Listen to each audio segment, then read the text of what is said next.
Hello everyone, nubkeks here, welcome back to Nub Raids, and in today's video, I want to talk about my top 10 nukers for PvP in Raid Shadow Legends. So someone was asking me, Nub, will you do like a whole tier list just for PvP?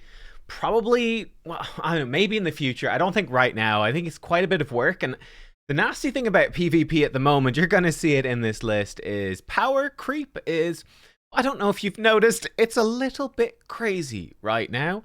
And the PvP meta is just shaking up at a unbelievably rapid rate. So, yeah, anyway, we'll dive in. What I'm going to do, actually, before I go into my top 10, because, shocker, they're mostly Void Legendaries and Mythicals. Great. Perhaps not the most helpful. I do have 4 budget picks for earlier game players. That being said, I think, for example, one of the big things that does set mythical legendary nukers apart, which is not available, obviously, to lower rarity characters, is the lightning cage blessing, which is really powerful. Even just the legendary blessings in general. Life harvest is one I quite like on nukers as well, particularly ones who can kill somebody and then be well set up to do a follow-up sort of attack, like Frolny with his, he's not great, but you know, he has a big single target. If they revive, he can then go in with his AoE. It works reasonably. Not that well, but I mean, it's a cool idea. Gallius is like a billion AoEs, so he's great if he AoE nukes people, steals their turn meter, they revive, and he AoE nukes again. Like, it's super cool. We'll talk about him more. Frolny, that's the last time I'll mention him in the video. Sorry, Frolny. Buff the dwarves, please. Please play him. Mythical high elves, too good. Mythical dwarves, sad time, sad time. And I've got all the mythical dwarves and no mythical high elves. It's truly a cursed time. Let's go into the budget picks, though. I've picked 1 rare champion. Well, actually, no, I've actually technically picked 4 rare champions. And that pick is your starter champion. You can pick any of the 4. They're all fine. They're all good. Elhain might be slightly the best for Arena, but it's so small, it doesn't really matter. They're not massively relevant in 2026, but they all work. They all do a job, right? They're all a good budget pick. They're enough to get you started, and some epics are very good, but you have to be pretty particular. I'm going to suggest 3 epics for you in this video that are worth considering building as arena nukers. Most of them aren't really worth doing. It's only, and even most legendaries aren't even that good. You simply won't, a lot of legendaries aren't good enough. You're not going to have the legendary books or the blessings or whatever to invest into them. The nice thing about your starter champion, it's easy enough to get some sort of blessing for them. It's not too expensive. You got a chance to pull it from every mortal soulstone. It's not the worst for a rare. Yeah, so it's easier to get that. They're easy to book. They do a job. What does Kale do? AoE, 15% extra chance to crit, so you can build him with 85. And I think what's really nice with him, if he does kill people, he gets a bunch of turn meter. Then he can follow up with this and potentially do some good single target or maybe double target damage, and it's nice. It works. He's viable. He does a job, and it's just, I do one big AoE smack and then I can do a little bit of a follow-up. You can do the same thing with all the other starters. They're all fine, and really the thing is low cost, and he hits hard, right? You give Kale some decent gear and he is going to hit hard, and it's totally fine. Now, for the epics, I've got 3 suggestions. My first suggestion is Durandil. Yeah, I think Durandil is great. Now, we look at his kit. What does he have? He has AoE with Ignore Defense. Ignore Defense is incredibly powerful. It gives you such a massive damage boost. It stacks ridiculously well. Basically, the less defense you have, the more valuable each point of defense is. And then for vice versa, the more Ignore Defense you have, the more valuable it is. It's very strong, stacks really well with any relics with Ignore Defense, gemstones with Ignore Defense, gear sets with Ignore Defense, etc., etc. He gets turn meter for each critical hit, which is cool. He has a really big single target nuke with 50% Ignore Defense, and he can give himself Perfect Veil for a bit of survivability. He has a chance to freeze on A1. He's simple. Glass cannon, but he does a good job. And I think for me, the thing that makes him worth considering is that even though he's not legendary and mythical, he doesn't have, you know, the super oomph. He is Force Affinity. And that's quite cool. That sets him apart from your starter champions who are all magic affinity. It gives you a different level of coverage, and it's worth considering investing into if you're earlier in the game. 2 others I would point out. I do think Genbo still deserves a little bit of a shout out. He's a void affinity, which is cool. It means no weak affinities. He's going to work against everything. Genbo is pretty simple. He buffs up, gets an extra turn, then he does an AoE attack. He can decrease enemy buffs by a turn, which is nice. He can ignore unkillable if he's got increased attack, which is nice. He's got a speed aura for arena, which is nice. I think he's decent. He's not a sort of champion to get overly hyped up about. Like, to be honest, even as a new player in 2026, right? There's something that struck me. In 2025, starting as a new player, jumping into live arena on a brand new account, I was like, gosh, there's a lot of Galathirs. There's a lot of Siegfrieds. This is the meta back then, right? There's a lot of Siegfrieds and Galathirs in here. And I thought it was a bit weird. I was like, gosh, there's way more of these champions. And I can understand, like, why are there so many Siegfrieds and so few Fralnies and so many Galathirs and so few Fralnies? Like, I saw a Fralny or two, but I saw way more Siegfrieds and Galathirs. And I thought for a little bit, I was like, okay, I mean, I guess it makes sense, right? You know, obviously Siegfried and Galathir are way better, so you definitely use them, whereas you wouldn't use Fralny. And I said, wait, hang on a second. Like, I'm fighting against early game accounts. They would obviously use Fralny if they were a newer account. What's going on? And then, of course, I realized it's, you know, people selling accounts, right? It's just bot farms farming up these accounts, and people buy what's the best mythical champion, buy the account with the best mythical champion. So I don't know, good luck to everyone fighting Sabrails that's on a new account for the rest of 2026. Hey, have fun or fight nice or Galathir or whatever. Oh yeah, crazy. There's also a lot of promo code champions these days which are damage dealers, which are legendary. So yeah, I don't think Genbo is as hype as he was before, but he is still void. He ignores unkillable, which is still pretty rare. He's got an arena aura. He's a decent option. Again, he's not as dominant as he would have been for earlier mid-game players before, but still worth talking about. And I also think the final epic I'll mention that I think is still worth talking about a bit is Skullcrown. She's got a very solid arena aura, and the thing I like about her is this passive here. Whenever she's about to die, on a 4-turn cooldown though, she gets unkillable. So she has survivability, which is strong. And I think particularly strong for earlier game players who might not have that good stone skin gear to gear their nukers in. So the most common nuker build still today is like 4 savage or 4 lethal with 4 stone skin. The stone skin to keep you alive for the first turn, and then the lethal to boost your damage is still the most common thing. She can get away without it because she can survive with unkillable, which is really cool. You know, ally attack, she's got an AoE A1 that can double hit.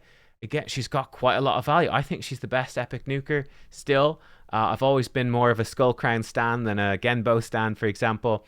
But I think in the Mercurial meta, with the new Mercurial gear set, where people have up to 3 stacks of total guard, throw in an ally attack, and it could be quite a nice strategy. Throw her in with Sinacia.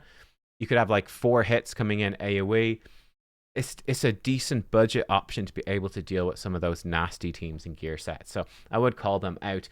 Right, there we go. Now let's jump into the top 10. We're going to see quite the jump in quality from like these older rares and epics to the modern game, and overwhelmingly you're going to see a bunch of very recent champions because power creep has been very insane. The first one I'm going to mention is Leonardo. You can't get him anymore. He was only available at the end of 2025. He's a phenomenal nuker and is a big one for anyone who has, particularly I think all the turtles. What he has, I think there's 3 things that make a nuker really, really strong. We've even seen a bunch of them in this video already. So number 1 is lots of damage. Simple. You want champions that hit hard. Okay. Number 2, you want champions, like we saw with Genbo ignoring unkillable, champions who can ignore very powerful defensive effects. And number 3, we saw with Skullcrown, champions who have strong defensive benefits themselves. Leonardo's got lots of defenses, so when he drops below half HP, if he survives, he gets Stone Skin for a turn. Really powerful. He can also self-buff with Unkillable for 2 turns. Really, really powerful. His biggest thing, though, is when you run him with a full turtle team. His A3 is a massive AoE nuke. With each turtle, he gets more ignore defense, right? So we get your ignoring defense. It's so strong. He hits really hard, but he gets to do this skill for free whenever an ally drops below half HP. Now, you're going to need your whole team in PvP would all be turtles at that point, but he can activate this and do huge damage, rip off enemy buffs as well if he kills an enemy that can't be resisted, excuse me. Very powerful. He's got obviously the ally attacks for the turtles as well. Yeah, Leo just wrecks teams, right? The full turtle team is good. Without a full turtle team, Leo plus Donnie is like quite a decent little duo. Not the best of the best. I think Leo, for me, a lot of his value is in the 4 turtles, but even on his own, even with just one other turtle, he can still be a decent threat. I'm not a massive fan of him on his own, I will say. I think with one other turtle, he's decent. I really like him mostly with 4. Next up, we're going to the brand new faction. I'm going to talk about Hecaton. Hecaton, maybe I'm condensing like all the legendaries in one chunk and then the mythicals in another chunk. I'm not sure exactly. It's hard to know exactly where in the top 10 these champions should fall. You can let me know how you would rearrange them, or if I leave any out. I'm sure, like for example, I'm not including Crew Traxa on this list, and maybe you think, hey, Crew Traxa should be on the list. Let me know in the comments. There's so many good nukers. I'm going to leave some out, so let me know. Sanguine Maria is another one you guys are pretty big fan of against Mercurial, but she's not making this top 10 list. But if you've got an argument why she should be, again, let me know, right? There's lots of stuff. Hecaton, though, he's great aura for all battles, speed. He can self-buff with block damage and counterattack and turn me to boost the team, and then he could be spamming out quite easily this AoE A1, which can provoke and enfeeble, and it can be a guaranteed critical attack. It's kind of crazy. He can also give he also has an ignore stone skin nuke. Yep. And he can give Stormcall to the entire team. So the entire team can be proccing stuns like crazy. He seems absolutely bonkers. Yeah, I haven't fought too many in Arena yet, but I do think that he is incredibly strong for Arena. He's got survivability. He's got tons of utility. He's got great damage. He kind of has everything. And yeah, power creep is real. A champion who's been around for a little bit, he's still a top tier nuker though, is Marius the Gallant. Now, you can also build Marius more as a support than as a nuker these days. Like a really high speed Marius to just go first and to rip off Mercurial or Stone Skin, because he can rip off both. He counters both with his A2, and then just have high speed, high accuracy to spam Enfeebles on the A1. Give him a Stormcaller relic for a Stormcall, and now he's spamming AoE stuns, and he's he's disgusting, right? That's his utility side. He can also be built for damage. I think he has to make this list. Even if he's not always built for damage, you can lean towards the raw damage or the utility, but he does both very well. You build him for good damage. His A2 will hit incredibly hard, can easily rip teams apart. His A1s can even hit extremely hard as well. And you get a few triggers from enemies doing some turn meter pushback or some mythicals changing forms, and he can delete entire teams with the A1. Marius, I mean, what is there to be said? He's obviously incredible. Another champion, the bane of many players, is Predator. Again, another limited time champion. This is becoming a new trend as well. End of 2025, start 2026. These really strong limited time champions. He's no longer available. Incredibly strong. What's Predator's deal? Again, we've got a survivability passive, right, being the key thing. 50-50 to evade everything before his first turn. So he can evade lockout champions like Fabian. He can avoid crowd control. He can evade anything. If he gets lucky, you can be left with nothing you can do, just completely indefensible, really. And then once he starts killing enemies, he can stack up to a permanent 60%, which just lasts for the rest of the fight. And once he stacks this up, again, you can just fail to land your crucial moves. He just evades them, counterattacks, and he just kills your whole team. His A2 is a massive AoE attack. This is very powerful, which makes him very scary because he can secure kills and start stacking that evade. His A3, the effect, it's not the hardest hitting move in the game, but it is a block revive. It also provides him a perfect veil, which synergizes extremely well with the lens of intangibility, which is the new sort of best in slot damage relic, but it needs perfect veil. He self buffs with it, which is powerful. But yeah, massive AoE, constant counterattacks, and a potential for block revive. He's a massive threat, and he's extremely difficult to deal with because he just evades stuff constantly. What can you do? It's nasty. Well, if he's not bad enough, if he wasn't bad enough, folks, well, now we've got Solinar the Gleaming as well. Solinar. Yeah, so he's absolutely insane. Like, all these top nukers literally have all been in the last few months. Like, that's where we're at, right? Solinar, he is absolutely crazy. I wasn't as scared of him when I was fighting him a bunch in Arena because people went so crazy for him. And he wasn't too scary at the start because people didn't quite know how to use him properly and build teams and how to yeah. So I was just picking Fabian and winning. The reality now, though, is that people know what's going on, and he's he's a menace.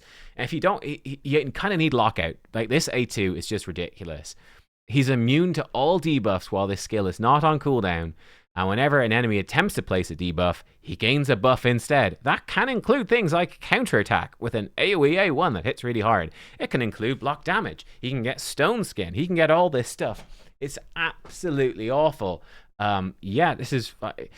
And typically Solinars will never use this move, right? They'll just disable this move. They'll never use it. So any debuff that you have is actually just buffing him. And you can very quickly kill yourself because of this.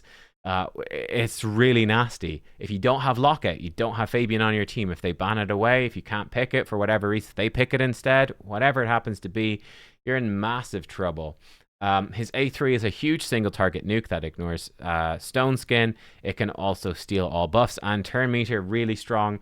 His A1 does hit hard, but it's got a Marius style passive to it that he gets to just counterattack whenever enemies get extra turns or instant turns, and he's got a chance to counterattack as well whenever any enemy has their turn meter increased from anything. So if you have any masteries, if you have any relics, any gemstones, any passives, any abilities, and you're getting any turn meter whatsoever, like, I don't know, a buff expired and you got 2% turn meter, AoE smack to your face, take that. You should have bought Solinar with void shards, you fool. Yeah, he's crazy. He also has full revive on death. He just comes back to life once per round. And he can also prevent enemies getting any healing as well. He's got his Naldua combo, turns healing into damage, pretty cool, and makes everything critical, which is very powerful. If enemies are running like a Nice with a Zibia Servitude, if enemies have Bayek in the team, he can just always be critical if Naldua is there, so he doesn't care. And you could even ditch crit rate if you're using him in like a classic team or a siege team or whatever. You don't need to build crit rate. You can just put him with Naldua and crank his other stats even higher. So yeah, he is absolutely disgusting. What's there to say? He's absolutely disgusting. We come to the mythicals then. So the first one I'm going to talk about, I do have this one, and this is Gallius. I think Gallius is fantastic. I love him. He is great. He's actually a good nuker in his base form who can self-buff, fully restore destroyed HP, which is kind of nice if enemies are running life harvests and stuff like that. It can be good. Self-buffs buffs the whole team with increased defense and revive on death at extra turn. And he's got a solid AoE nuke that gives him unkillable and counterattack and can land provoke. He's cool. His A1 isn't the hardest hitting thing, but it can add up. It can be pretty nice. And he also has this damage reflection, which is awesome. It can actually deal a decent bit of damage back to enemies. I believe that this does knock off total guard stacks. He's like quite good. And his alternate form is sort of a glass cannon. He becomes just this turbo AoE nuking machine. His A3 is probably the biggest highlight because it ignores defense if they have no buffs, but crucially it ignores block damage, and it can also remove buffs from enemies as well. So yeah, anti-block damage, it's very common in the meta. It's really annoying to deal with. He gives you such a consistent counter. His A2, if they don't have block damage or block debuffs, the A2 is crazy because it's a decreased defense that can't be resisted and steals turn meter. Incredibly strong AoE nuke. He also resets a random skill whenever he kills an enemy, so you can sort of bounce between these two AoEs. It's yeah, incredibly good. So I think he does make the top 10. He's a little bit older at this point. He was buffed though. I think he still makes it in there. I'm going to put in next. Next we're going to go with Garol, freshly buffed as well. Garol Blood Maul. And she's really powerful now too. So she's very tanky in her base form. She's difficult to kill, right? And she's got this nice passive, which is, again, helping her stay alive, removing some of your buffs potentially, which is cool. She can buff herself up with unkillable and counterattack as well, which can be a pain to deal with, and remove all your buffs with her A1, increase your skills. Yeah, it's nifty. It's a nice utility form. Her big thing, though, is obviously the alternate form. Swapping into this form, and it hits like a truck. Right, she has a massive damage boost if her HP drops low. She's reasonably tanky now. Again, if her HP is low, she can also remove all buffs, buff herself up for more damage, and then take an extra turn. And her A2 really hits hard now. She can potentially ignore 50% defense flat on this. It can hit insanely hard. And then her A1 ignores block damage, which is really strong. And she has a 50-50 to A1 on any ally attack. This can repeat multiple times, so she is really strong against block damage. She's very strong against total guard. This move just hits ridiculously hard. Yeah, she is an absolute beast these days and very strong in the current meta. Next up, we're going to look at Joan. Joan Illuminant. I think she's really powerful. She is very stat hungry though. She's harder to build than most of the other champions we've been talking about. You're going to need a big blessing, a big relic, and really good gear. But Joan is a monster. She's a reviver and a debuff remover in her base form, which is really powerful utility. In her alternate form is where she goes crazy though. She can come in, AoE attack and steal turn meter, and gives block damage to herself for 2 turns. She's buffing with protected counterattack every single turn as well. And her A1 is an AoE attack. It's stronger every time she counterattacks. It does double damage when counterattacking. So yeah, you've basically got this champion who's also built with high resistance. So she's hard to crowd control unless you got some very high accuracy champions. And she's sitting there in block damage and slamming you down with counterattacks. Oh, and then she's got a triple hit that ignores block damage, unkillable, and blocks revive. So again, really strong for taking out really dangerous enemies in the meta, hitting strongly past total guard as well, because it is a triple hit, ignoring the block damage, unkillable, the block revive. It is fantastic. So Joan is an absolute beast, but she is hard to use. We're going to see that. Actually, I guess we'll go to the next one. Yeah, the next champion I think is quite similar. Super stat hungry champion, absolute beast. I didn't put her number 1 here because I think she is squishy. But obviously, I mean, you've seen the outrage, right? Everyone is furious. They say this champion should have been nerfed before being released, that she is that strong. What is so strong about her is simple enough, right? Sabrail, she's got an AoE double hit that increases an enemy's skill to maximum per hit, and their turn meter decrease as well. Gives her an extra turn. She could follow that up with a double hitter that steals all buffs and spreads then all the buffs to her whole team. She could do that. Funny, I actually find this to be very strong, that she's going to be spamming out these A1s that do sleep. Whenever an enemy has a turn meter increase, she sleeps their highest turn meter. That's very powerful as well. And then she's going to be damage boosting your other damage dealers on the team. So you can play her as utility in Form 1, and she's very strong. And she's got obviously one of the best arena auras in the entire game as well. In her alternate form, she's a mega damage dealer. Double hitter that ignores defense, decreases stone skin shield or magma shield, and gives her a protected shield. Her A2 is another double hitter AoE that swaps HP and hits really hard if she swaps HP. And her A1 is a triple hitter. Joan had this on a 3-turn cooldown. She's got it just on her A1, right? Triple hit that ignores block damage, unkillable, doesn't block revive, but if an enemy gets block damage, gets unkillable, or gets a cheat death effect, she does the A1 for free. Yeah, it's insane. And then she's hitting harder the more cooldowns remaining on enemy skills. She always crits if enemies have skills on cooldown. So again, another counter to Bayek, or you could potentially build her without crit rate and rely on this. She is just one heck of a champion. She is really insane. She's got insane utility, insane damage. She is squishy. That's her weakness. But yeah, she can counter Mercurial. She can do 4 hits in a row, no problem. She can counter Stone Skin because she can basically remove 75% of it instantly, just like that. She is incredibly, incredibly good. And then finally, I'm going to put in Nice. Still number 1 at the moment for me, but I mean, it's hard to say, isn't it? Like with Sabrail, with the new mythicals coming out as well, with how ridiculous the Void legendaries are getting, even like champions like Predator, how ridiculous they're getting as well. I mean, the gap is it that big anymore? I don't know, but Nice is insane. So he has, again, ignore shield, block damage, and killable on his A1, very useful. He's got an AoE on his A2. It's okay, but not that good. His A3 is great. It's a block revive. So block revive, you can't go wrong with it. But really his alternate form is the key. He's got the cheat death on his passive, goes into his alternate form, and you guys know what Nice is doing. He gets a ludicrous stat boost per dead enemy and dead ally. It's insane. He can get up to double HP, double speed, double resistance, double accuracy, double everything almost. Ridiculous. And whenever he kills an enemy, he revives an ally. His damage isn't the highest, but it's the fact that he's so fast, he's so tanky, he's so difficult to deal with, it becomes insane. He can remove all debuffs and give himself counterattack and block damage, which are protected. So he's really hard to deal with. And he's got a strong AoE attack as well. His A1, he's just spamming it, healing himself up, potentially giving himself turn meter boosts. He's got a disgusting synergy, obviously, if you've seen it with Zibia's Servitude Relic, because he's got so much health. He can't be crit when he's low on life, so he's just taking hits and not dying.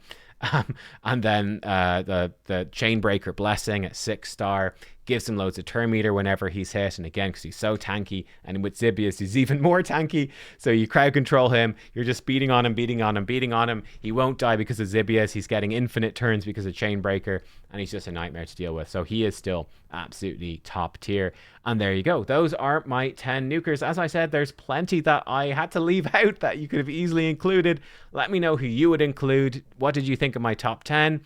Like I said, I mean, there's quite a few I mentioned, like Kutraxa, Sanguine Maria, some other really strong nukers. I left out Rotus, like lots of them. There's quite a big variety, I will say. They've been adding some insane power creep, no doubt about it. Like, how new were all these most of these nukers were very recent. But at the same time, at least there are quite a lot of, certainly, while the best of the best are kind of ludicrous, I think the number of viable, of like decent nukers, good nukers even, is probably bigger than it's ever been. But yeah, my goodness, the top end, if I made this video 6 months ago, it would have been a very different video. Let me know what you think about that. But thanks for watching. I'll see you all next time. Goodbye.